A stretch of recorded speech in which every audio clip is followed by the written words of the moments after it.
What's up, beautiful people? Today we're going to be checking out an interview of Jim Caviezel. This is something I've been looking to watch for some time now, and I didn't get a chance to, but I'm excited for this one. It is titled Jim Caviezel. Hopefully I'm calling the name correctly, but it's Jim Caviezel on Darkness, the Devil, Heath Ledger, and Sacrifice. I'm ready, so let's get to it. The devil to play the devil.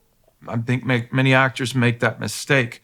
Go to God to tell you who the devil is. That's what I do. And it also gives me a protection. What's the difference? What's the difference, Jim? Because that also bears on how you protect yourself from such things. And are you saying the difference in the difference is that I play the truth. So if you go to the devil to play the devil will deceive you and put something up there that deceives the public. He'll always try to hide in the shadow. He'll always try, because he doesn't like the light, even though he's called the light, the illuminator, Lucifer. And he tries to mimic God. He tries to be like God. So there's always if God has love, and what we see as love, he creates lust. He's always trying to be like that. It's like Cain trying to rip off Abel, cutting the corners. And so committing to... There's a tendency, even in Milton's, in Milton's Paradise Lost, there's been two readings of that forever. And one of them is that Milton's Satan is an anti-hero of the most profound sort, really the embodiment of evil. And the other reading is that Milton's Satan is a disguised hero and the eternal, the eternal rebel against established order and someone to emulate in consequence, and that Milton somehow knew that and was coding that, not precisely secretly, but subtly. And I think that's a huge mistake. I mean, I've familiarized myself with Paradise Lost, and I think that Milton was an extraordinarily subtle writer and that he got everything as right as anyone ever has. But the reason I'm bringing that up is because... That's a big praise. This is a complicated thing to untangle, but one of the things you see in Hollywood portrayals of villains, you saw this in The Silence of the Lambs, you see it frequently in mafia portrayals, is that the villain is inadvertently or even sometimes purposefully glorified. And it's partly because he's a rule breaker and has the attraction that goes along with that, but the Joker. A lot of kids want to be the Joker because of how glorified he might be, even though that's the villain. So yeah, I also wonder too if it has something to do with what you were describing, is that the writers and the actors find themselves, when they're trying to portray evil, pulled towards falseness in that representation as part of the proclivity of evil to hide itself. And the danger in that is twofold, and one is the danger of deceiving the public as to the true nature of evil, because there's nothing heroic about it, quite the contrary. And the second danger I wonder about, there's all this speculation about Heath Ledger and the consequences that for him of having played the Joker in such a dark manner. And, I don't know what to make of that, although I do think there is some danger in having to journey down a path of emulating evil in order to represent it. Now, you said that you turned to God, so to speak, to protect yourself against false representations of evil, but also in some ways to shield yourself. And it sounds to me reminiscent of what Tim's superiors mentioned to him when they said to him that his faith might protect him from what was... Okay, go ahead, man. Let's go. It's the best interview I've ever had in my life. I love your line of questioning and getting to what is real. My job is to give what I know to be absolutely certain and real.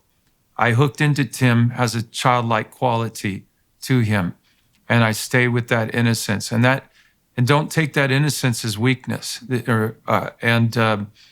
So when I read the scripture, I feel truth, good, evil, and I find the good, and let that just pierce the darkness.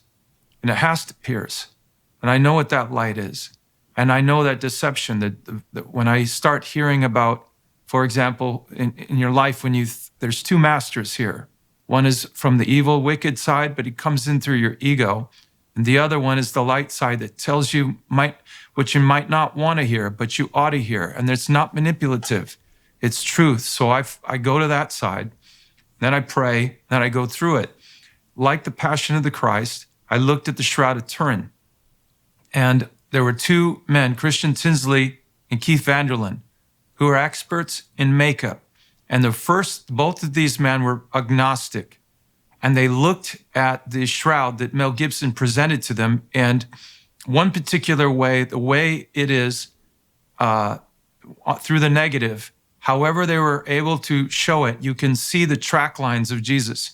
You can see the actual bamboo sticks that they used to initially hit him. Mm-hmm. And then you see the cat of nine tails, the track lines. They look like the Grand Canyon in your skin. And it shocked them. Now, these guys look at everything from decapitations, murders, and everything. Prior to this, I did a movie a long time ago in New York, and I was with Homicide, and I got to see the contortion of a face when someone gets murdered, and it's hard to watch. But when you start going into this, which is children, there is something that I can't even fathom, even with the protection of Almighty God, because it took me 2 years to get over this. 2 years, and a friend of mine, Debbie, came into the room, and at around 3 o'clock in the middle of the night, I was in a chair, and she heard me just weeping. Now, I would go into these black holes, and I have no idea, I don't remember it, but this was all of the screaming that I had to hear. I didn't want to hear it, but I had to hear it. And then I was able to transform that into the movie that you just saw when I asked Alejandro Monteverdi to move our DP to take it and show him my eyeball so you would see a 20-foot eye to see what Tim goes through to rip his heart out. Now, it's not like this is what I want to experience any more than I want to get on a cross and have my heart broken. I went through hypothermia. I had to have open heart surgery.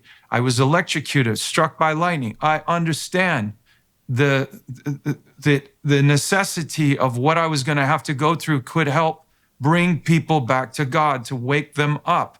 And quite frankly, more people now, Jordan, are more afraid of the devil than they are of God.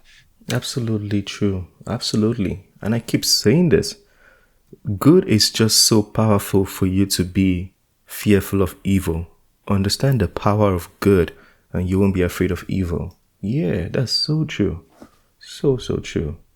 I'm trying to stop the video as less as possible, if that's a good statement.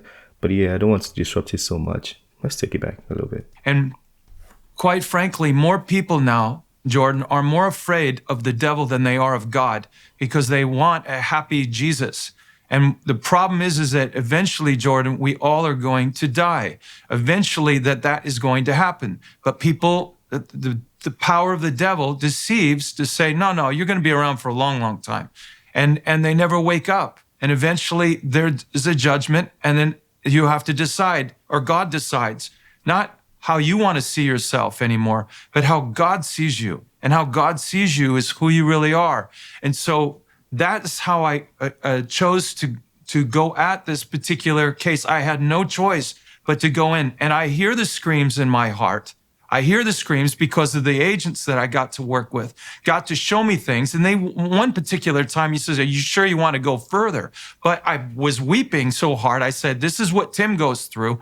This is what I got. I got to see it in order to go into there, to take people to a level of, will you do something? Will you do something? At some point, it ends for all of us. And so the pain in my heart is much better than the pain in the future. And if I have to see that to save my children, to motivate me to save my niece, to tell my sister, no, walking home at 13 years old from school is not a good choice. Not a good choice. My sister says to me, no, I want my daughter, to have the same kind of experience I have. And I said, no, not until this changes. You need to understand. So Anne, my sister, is a great mother, but she wasn't aware because the media that's supposed to do a good job to tell the truth, well, they're going into that direction, which is let's kind of twist it and change it and not talk about it. They're even sweeping the movie under the rug. I don't know if you guys have seen the cinema clips of shutting down the movies and saying the cinema is bad when the movie comes up, and also the depiction. I think Patrick Bet David we saw yesterday, he showed us some of the news, major news channels, the way they depicted the movie, said the movie was misunderstood or the movie is being falsified. I don't want to use the wrong words, but basically they are trying to dilute the information in the movie, or basically just remove the movie from people's mind or from the media completely. It's very sad. It's very sad. And somebody said something, I think the person Patrick Bet David interviewed, she said, if this is an issue at all, it should be intolerable. Like, it doesn't have to be a big issue. If it's an issue at all, like even if it's 0.1% an issue, then it should not be tolerated. But yeah, apparently we are tolerating it. Let's keep going. Experiencing that material and having to play it out changed you? I'd give my life in a heartbeat. Changed me. I'm less concerned about myself than I am about the hurt. I will tell you this right now. I would absolutely die. If this were to change the world and get rid of trafficking and pornography and all of the 8 arms of this octopus that has to be destroyed, the only way you can destroy it is take the head out. If that hit, I'd give my life for it in a heartbeat. That's a big word. That's a big word. Yeah. It sounds like a lot of bravery. It is bravery, don't get me wrong, but this is a mindset a lot of us should have. Matt Walsh was speaking on his documentary, What is Woman, got him lots of threats, death threats. Then he said, I'm not going to stop. It doesn't matter what you do. I'm willing to give my life for this. Like, I don't know if you get, he said he would die for this cause to make sure we're in the right place. That is the mindset you should have when you're going into a mission or a cause. Like, that is the mind frame you should have. I know I come on here and I sound like I'm weak or, all excited and all, happy, smiley. But a lot of things that I do, I really keep that mind. Like, you can't stop me. This is how I'm going. I would die for it. Birdman, this is, I don't know, some people might not like this reference, but Birdman was speaking on an interview and they asked him about the music industry. He said he would die. I'm just giving references. He said he would die to advance his course in the music industry. He would die to keep his name, to keep his work in the music industry. He said as much as he's willing to die for it, he's also willing to kill for it. Yeah, but it's not a bad mindset to have. I promise you it's not. Because the people on the evil side are willing to die for this cause. Like, they would die to make sure whatever they are pushing or the evil agenda they are pushing is established. They would die for it. So you're on the good side. What are you doing? Anyways, that was a very good interview. Jordan Peterson, amazing interviewer. Amazing person. Like, I don't know, I could use a million words and wouldn't describe him perfectly. He's an amazing individual, great intellectual. But yeah, let me know your thoughts on that video. They said something about disobedience and basically misrepresentation of a villain and making the villain the person to is it what I idolize, basically. I think that is true in movies these days. But what people fail to understand is the Bible speaks on disobedience, and the Bible directly correlates disobedience with witchcraft or witchcrafty, which means if a villain is disobedient or shows some kind of rebellion, that is a direct characteristic of the devil and cannot be idolized in any form. Yeah, I'm just sharing some of my thoughts, some of the things that went through my head while I was watching that, because it was a great interview. I wanted to see it for I think a few days now, but I just didn't get a chance to. I'm happy I got to see it. Feel free to let me know your thoughts on that one. Feel free to share, talk to me in the comments section. It's the end of this video. Smash the like button, subscribe if you're new to the channel, and I'll see you on the next video. Have a wonderful day. Peace.